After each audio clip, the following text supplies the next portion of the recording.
Authentic is sponsored in whole by Voice of Prophecy. Today we're going to pick up with our series on the four Gospels, the four historical accounts we have of the life and teachings of Jesus, four different witnesses. And I think I've got a little bit of a surprise for you today because one of these Gospels might be written by somebody you didn't expect. Welcome to Authentic. Shawn Boonstra explores real existential questions about the meaning of your life and how you can live a genuine human existence. Listen every week right here on this station or on your favorite podcatcher. Here's Shawn with this week's episode of Authentic. Today we're going to come back to the series we're doing on the four Gospels, who wrote them, why they wrote them, and what you should be looking for when you read them. Now, if you're joining us for the first time, you might want to go back and listen to parts 1 and 2 so that you get a more comprehensive experience, a better overview of what we're trying to accomplish. Today we're going to have a look at the earliest of the four accounts, which carries the name of Mark. We're pretty sure this was the first of the Gospels to be written, and a lot of Bible scholars actually suspect that Matthew and Luke used Mark's Gospel as an outline for their own, taking his rather bare bones account and expanding it with more detail when they thought a broader picture might be useful. Mark's Gospel was likely written sometime in the 60s AD, fairly close to the time of the Apostle Peter's death, which took place during the reign of Nero in 64 AD. After being held in the Mamertine prison right beside the ancient Roman Forum, Peter was taken out of the city to Vatican Hill where they crucified him. Now, legend says that when the great apostle saw his cross, he began to cry. Not because he was afraid of it, but because he thought the cross was too good for him. That's the way Jesus died, he said, and I really don't deserve that. So the Romans obliged him and crucified him upside down. That's the reason you see upside down crosses in the Mamertine prison to this day. Now, Jesus actually predicted how Peter would die, and you find it in John chapter 21. Right after Jesus forgives Peter for betraying him, this is what he says, "Most assuredly, I say to you, when you were younger, you girded yourself and walked where you wished. But when you are old, you will stretch out your hands, and another will gird you and carry you where you do not wish." So, of course, some of you are wondering what in the world that has to do with the Gospel of Mark. Well, actually, it might have a lot to do with it, because even though the author of the Gospel is identified as John Mark, we have a good deal of evidence that the content came from Peter. Historically, we believe that John Mark probably lived in the house where the apostles met in the upper room shortly after the resurrection, and it became a center for the first Christian church in the city of Jerusalem. In fact, there is some speculation that Mark was the young man who fled naked into the night on the evening that Jesus was arrested. After the disciples abandoned Christ on that faithful night, the Gospel of Mark records this. It says, "Now a certain young man followed him, having a linen cloth thrown around his naked body. And the young man laid hold of him, and he left the linen cloth and fled from them naked." So, what most people think is that Mark was living in the house where the Last Supper took place. And when Jesus and the disciples left the premises, he was curious enough to get out of bed, wrap himself in a sheet, and follow them. But when trouble broke out and the disciples suddenly disappeared, the arresting party grabbed Mark instead, so he escaped their grasp by slipping out of the sheet and running back home. And I guess the reason most people think it was John Mark is because it's such a random incident, and it doesn't appear to be related to the rest of the story. I mean, it doesn't even mention the young man's name, which makes it really unlikely that it was one of the 12 disciples. So one of the most reasonable conclusions is that John Mark slipped this cameo into the story because it was his only involvement in the life of Jesus before the resurrection and the birth of the Christian church. And the fact that he left his name out of the story only heightens the suspicion that it's him, because it wasn't uncommon in those days to humbly skip your own name when you were writing about yourself. So, who really knows? John Mark might just be the streaking evangelist. Now, as a young man, John Mark became intimately involved with the work of the apostles, joining Paul and Barnabas during their first missionary journey. Acts chapter 15 tells us there was a falling out between Paul and Barnabas, and so they parted company, and Mark went with Barnabas to Cyprus. Later on, he went to work for Peter, who ended up in the city of Rome. And John Mark served as a translator because, of course, Peter was uneducated. So what we think happened is that the Christians in Rome became concerned that Peter was getting older. And when Peter was gone, his sermons, which were full of stories about Jesus, well, those sermons would disappear, and of course, that would be a huge loss. So we think the believers urged John Mark to write these stories down, which gave us the gospel according to Mark. Or maybe, more accurately, the gospel according to Peter. Of course, it's quite a leap to just assume that Mark was recording Peter's thoughts and preserving them in Greek, but the record of history seems to confirm this idea. Eusebius, in his 4th century history of the church, said this about Peter's preaching. He wrote, "And so greatly did the splendor of piety illumine the minds of Peter's hearers, that they were not satisfied with hearing only once, and were not content with the unwritten teaching of the divine gospel. But with all sorts of entreaties they besought Mark, a follower of Peter, and the one whose gospel is extant, that he would leave them a written monument of the doctrine which had been orally communicated to them. Nor did they cease until they had prevailed with the man, and had thus become the occasion of the written gospel which bears the name of Mark." The early church father Irenaeus, writing in the 2nd century, said pretty much the same thing. Here's what he wrote. "Matthew composed his gospel among the Hebrews in their own language, while Peter and Paul proclaimed the gospel in Rome and founded the community. After their departure, Mark, the disciple and interpreter of Peter, handed on his preaching to us in written form." Now, those are hardly the only accounts we have. Clement, Origen, Tertullian, Justin Martyr.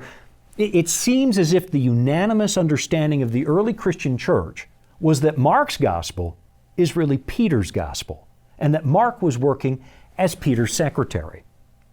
And sure enough, when you read the letters that do carry Peter's name, you find him mentioning John Mark with a note of fondness.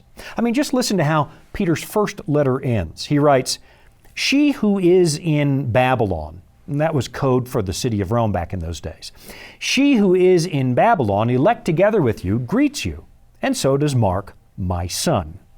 Now, it wasn't his literal son, but it gives you an idea of how much Peter prized this gifted young writer. And when you read the account that Mark left behind, it certainly seems to match Peter's personality, and it does it perfectly.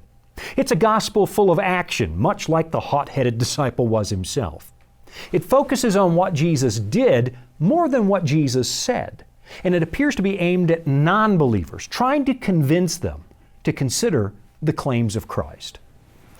And the book does contain another little hint that this might actually be the teaching of Peter.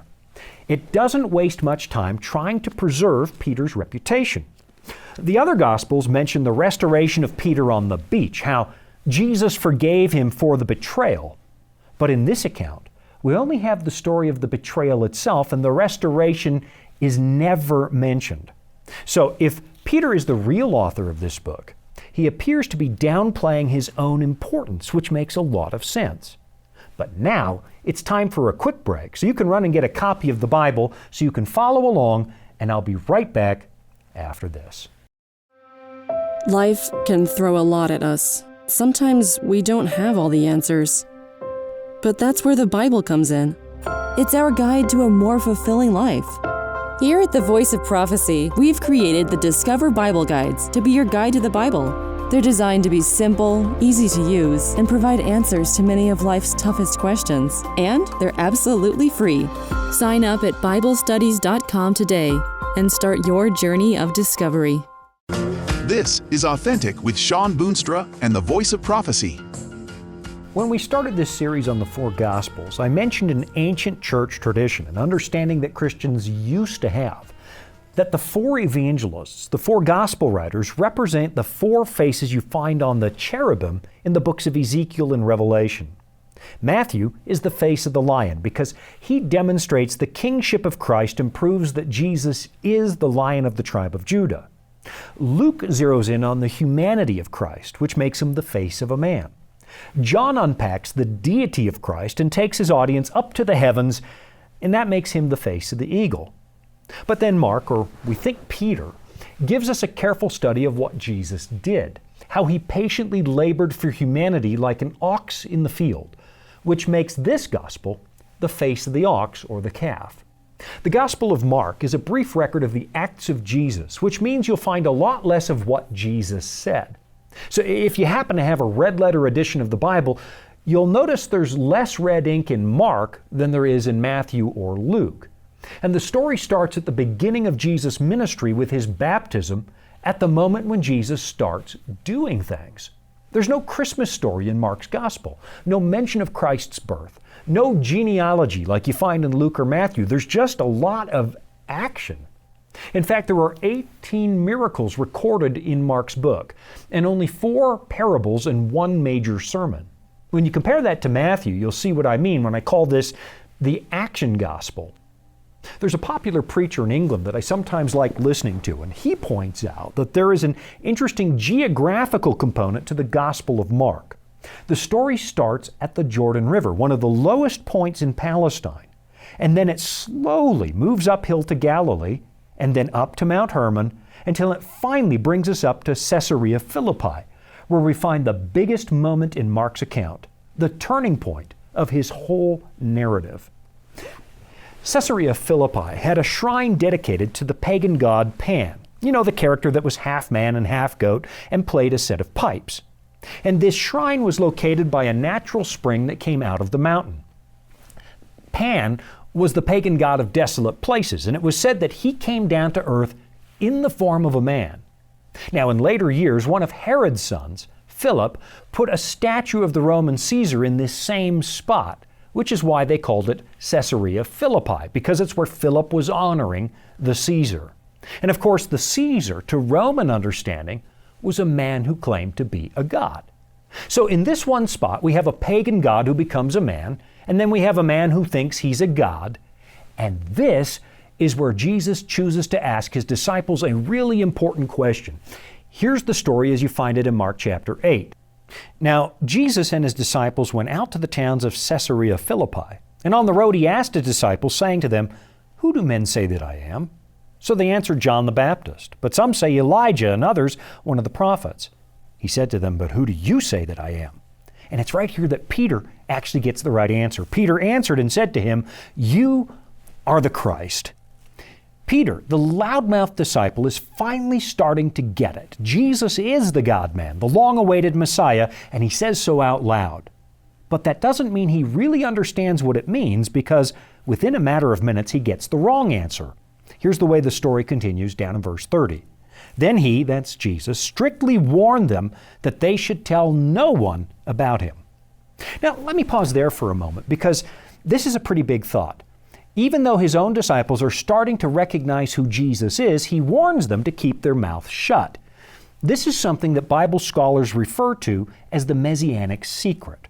Mark is giving his readers a really clear picture of who Jesus is, but at the same time we see Jesus revealing himself very slowly to the disciples.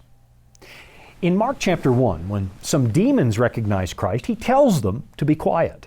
When Jesus heals a leper, he warns him not to tell anybody how he was healed. When he raises the daughter of Jairus from the dead, he tells the ruler of the synagogue to keep the miracle quiet. What we find is a steady progression of understanding, with people becoming more and more aware that Jesus is indeed the Son of God. And that's really the primary task of Mark's Gospel. It's designed to convince you of the same thing. And the author wants you to come to the conclusion for yourself. So it's a gradual, progressive revelation, the same way the story slowly goes uphill. But back to the story now, where Peter has just confessed that Jesus is the Christ at Caesarea Philippi, the very place where pagans celebrated the blending of human and divine. The story continues now in verse 31. And he began to teach them that the Son of Man must suffer many things, and be rejected by the elders and chief priests and scribes, and be killed, and after 3 days rise again. He spoke this word openly. This is the turning point in Mark's Gospel. The story started down in the lowlands by the Jordan River, and it continually moves uphill to this point where Messiah is finally revealed. And that's where the story starts going downhill again, because after this, Jesus starts moving toward Jerusalem, the place where he's going to suffer and die. So try to imagine the impact. Peter has just figured out who Jesus really is, and now he's being told that Messiah is going to suffer unbelievable humiliation. The story continues in verse 32. It says, "Then Peter took him aside and began to rebuke him." So now he's bawling out Jesus for saying such a horrible thing. But when he had turned around and looked at his disciples, he rebuked Peter, saying, "Get behind me, Satan, for you are not mindful of the things of God, but the things of men." Now, when Matthew tells this same story, he includes the bit where Jesus tells Peter that he is a rock. It's a redemptive moment, a slightly more positive recollection of what happened. But Mark leaves that out, which only strengthens my suspicion that this is really Peter's gospel, because it really doesn't have a lot of good to say about Peter. It demonstrates the humility that Peter eventually developed. From this point at Caesarea Philippi, Jesus immediately goes up to the Mount of Transfiguration, where 3 of his disciples see him revealed in his full glory. So let's have a look at that narrative over in chapter 9, and I'll just read you the whole thing. It says, "Now after 6 days, Jesus took Peter, James, and John and led them up on a high mountain apart by themselves, and he was transfigured before them. His clothes became shining, exceedingly white like snow, such as no launderer on earth can whiten them. And Elijah appeared to them with Moses, and they were talking with Jesus. Then Peter answered and said to Jesus, 'Rabbi, it is good for us to be here, and let us make 3 tabernacles, one for you, one for Moses, and one for Elijah,' because he did not know what to say, for they were greatly afraid. And a cloud came and overshadowed them, and a voice came out of the cloud saying, 'This is my beloved Son, hear him.'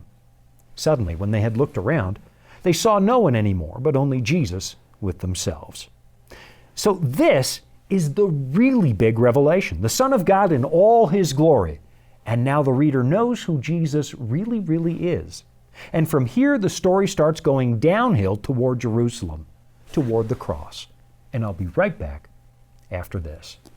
Here at the Voice of Prophecy, we're committed to creating top quality programming for the whole family, like our audio adventure series, Discovery Mountain. Discovery Mountain is a Bible-based program for kids of all ages. Your whole family will enjoy the faith-building stories from this small mountain summer camp and town. With 24 seasonal episodes every year and fresh content every week, there's always a new adventure just on the horizon. Check it out today at discoverymountain.com. This is Authentic with Shawn Boonstra and the Voice of Prophecy. One of the words that Mark frequently uses throughout his gospel account is another telltale sign, at least I think, that this is probably the work of Peter. It's the Greek word eutheos, which means immediately or straight away, and it emphasizes immediate action. If this is the gospel of the ox, the gospel of a faithful servant, then you'd expect to see a lot of labor and a lot of action. And the word eutheos makes a huge splash right in the opening chapter. Let me show you what I mean. At the baptism of Jesus, we read this in Mark chapter 1. It says, "And immediately, coming up from the water, he saw the heavens parting and the Spirit descending upon him like a dove. Then a voice came from heaven, 'You are my beloved Son, in whom I am well pleased.' Then right after that it says, 'Immediately the Spirit drove him into the wilderness.' And then right after that, Jesus calls his first disciples, Simon and Andrew, and the text says they immediately left their nets and followed him. Then he sees James and John, and it says, 'And immediately he called them, and they left their father Zebedee in the boat with the hired servants and went after him.'" This word shows up again and again and again and again and again. And that's because Mark is trying to show us action. It's a book with a very fast pace, connecting one story to the next in a rapid-fire way, and it's trying to give us the impression that Jesus was very intentional. He was working hard to save us. I'm convinced that this is one of the reasons you find the hand of Jesus mentioned so often in the book of Mark. In the Bible, the hand is a symbol for work, like we find in the book of Ecclesiastes, where it tells us, "Whatever your hand finds to do, do it with your might. For there is no work or device or knowledge or wisdom in the grave where you are going." Mark is the record of Jesus doing his earthly business with all his might, with his hand.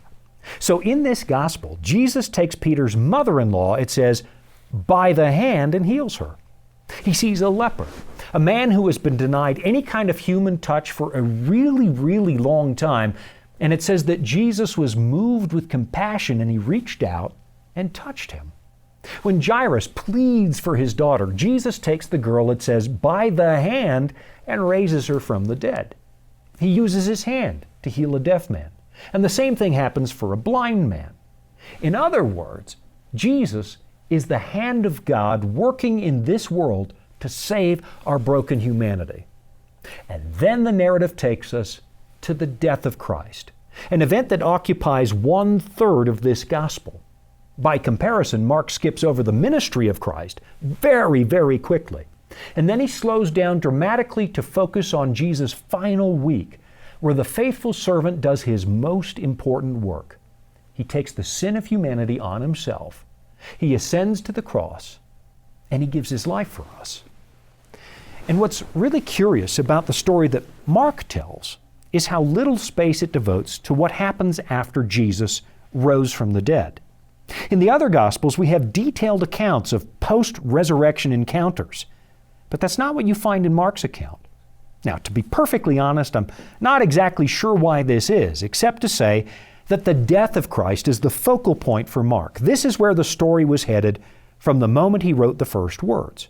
Christ was willing to serve humanity to the point of giving his life to save us.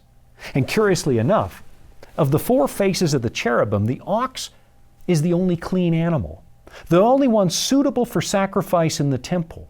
And I think that Peter really wanted to draw our attention to that.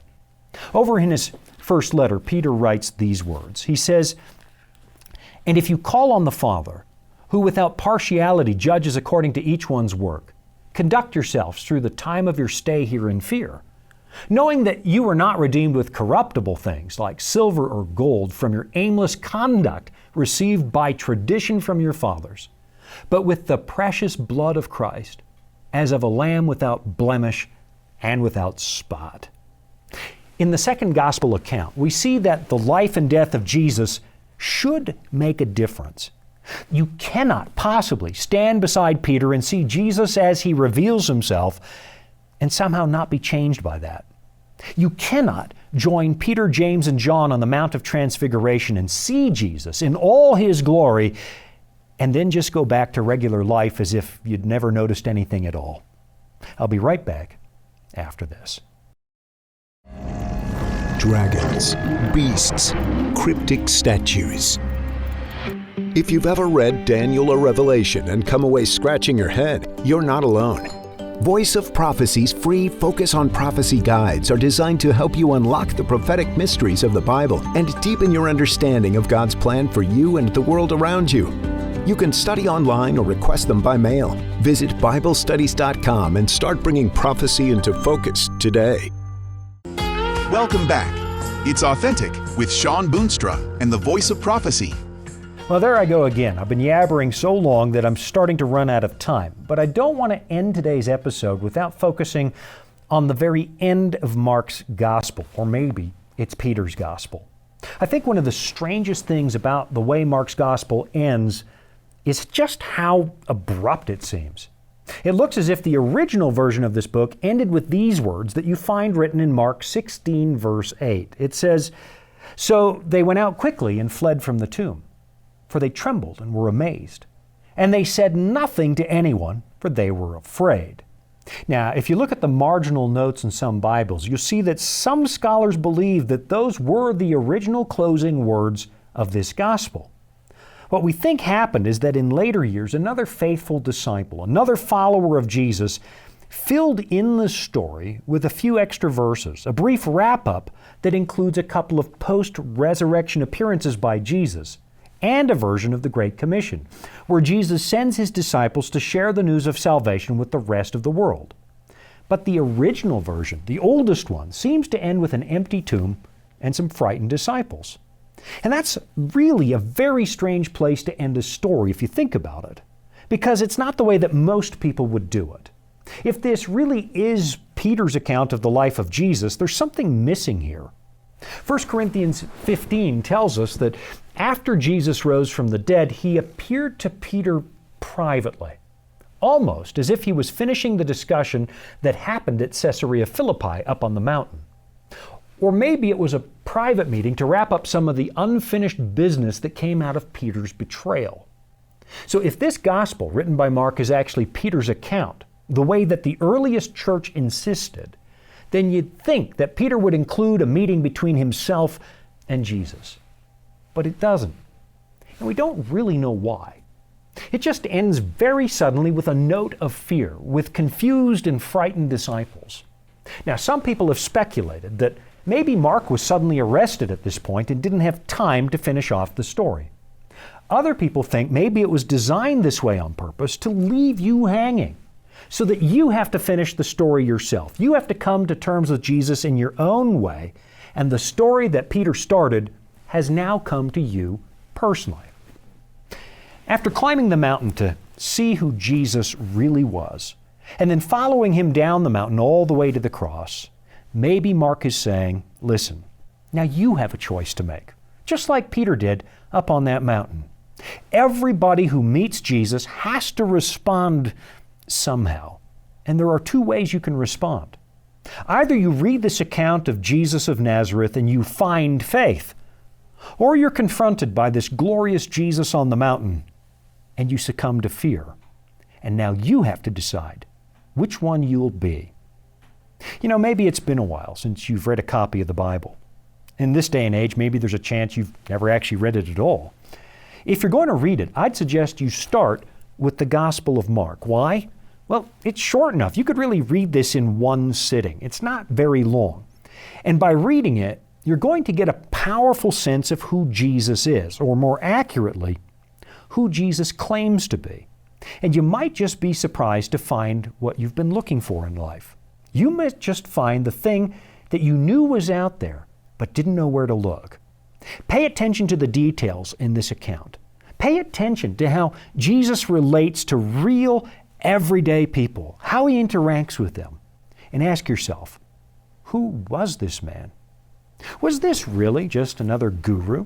Another spiritual teacher like all the rest? Is Jesus just another prophet like Elijah or Moses or John? Or is he the Son of God? I mean, if he really is God in human flesh, I'd think you'd owe it to yourself to sit down and examine these claims for yourself. I know there are a lot of books about Jesus out there, and you can find a lot of books about the Bible. But this book, and this gospel in particular, was written by a man who was willing to die upside down on a cross for what he discovered on that mountainside. And I'd think that would make you more than a little bit curious. I'm Shawn Boonstra. Thanks for joining me for another episode of Authentic. You've been listening to Authentic, sponsored by Voice of Prophecy. Remember, you can listen every week right here at the same time. And thank you. Authentic is funded by listeners just like you. You can support at voiceofprophecy.com. That's also where you can find all the episodes you missed, or where you can listen again. That's voiceofprophecy.com.